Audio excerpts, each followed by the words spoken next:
Hey guys, so this video is to show you how to track food on Myfitnesspal. So what we want to do is get crystal clear on how we can do this most efficiently and quickly as possible. So when we track our food, say if you've never used it before, Myfitnesspal, we're going to build up a database of food. So usually we do tend to eat the same foods. So it's going to build that database up and then make life very easy for us because we'll just go into the diary and it's going to be there. But in the meantime, we're going to have to build that diary up.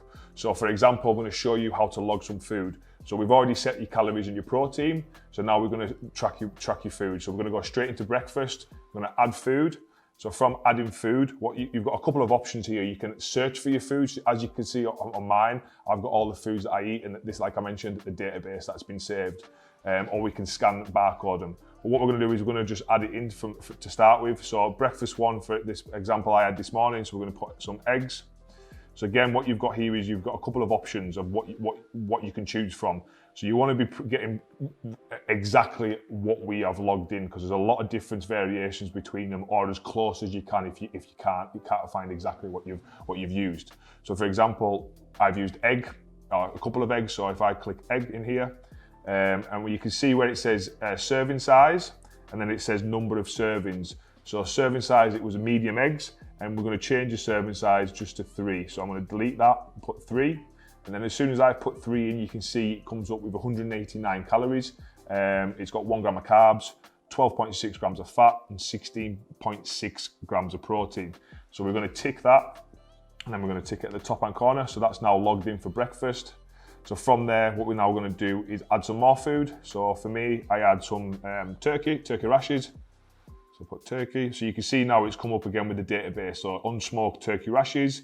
I didn't have the unsmoked, I had original. So you can see it's just down here. So original. So from there, it says 1 container, which is 8 rashers. So we want to change that. So we're going to go 1 grilled at the top, tick, number of servings. So I had 4 this morning. So if I go off that and press 4, again, tick that. So then from there, again, you've got your calories, carbs, protein, and fat. So we're going to tick that. So that's your breakfast. Now we're going to go down to meal 2 and kind of show you how to put some other bits in. So say meal 2. So for an example, my meal 2 would be meatballs and rice. So what I'm going to do is put meatballs. And from the meatballs, I've got, it's not really come up with much option there. So what we're going to do is going to go back and go, say for an example, mince. So they basically are 5% British mince meatballs. So what we're going to do is pretty much the same, very, very similar. So we're going to go 5% British beef mince, click on that. And I had 200 grams, so it's already set up for that. So you can see it says serving size, 100 grams, and it says number of servings 2. So we've got calories, protein, fat, and carbs. So you can see that meal is super, super high in protein. So a lot of you guys, it's probably going to be double than what you need. So you're going to get double the amount of protein, but potentially you're going to get quite a lot extra calories from that. So again, it's going to be individual what your weight is for the food for each person's goal. So then what we need to do is obviously tick and log that. So now what I'm going to show you is we're going to add another food, and we're going to use the barcode this time. So I'm going to press the scan barcode at the top, and then from here we've got some jasmine rice. And what we're going to do is we're going to use the barcode, scan it, and then from there, it's exactly the same. It's just a super easy way to do it fast and efficiently and get exactly what you're doing.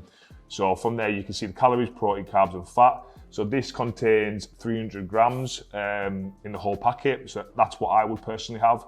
So what I would do here is you can see it says 1 serving size, which is half the packet. So for me, I would take that off and put 2. And so you can see it's quite high in calories, high in carbs, low in fat, and low in protein. So again, I would save this. That's that meal, and you can see now where it says meal 2 and then go over to the right, it says 790 calories. So now you can see how many calories is in that meal, and again, same for breakfast. So if you look again up above that, you've got calories remaining. So the goal is 2,000 calories, and then you've got what food you've eaten and what's remaining. So you can see I've got 900 calories remaining. So then obviously what we would do is we would look at logging that for the rest of the day.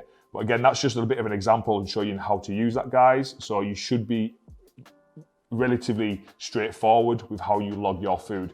If you've got any questions or problems or you're struggling with anything, please make sure you leave a comment below, drop a message in the Facebook group, or reach out to me in Voxer.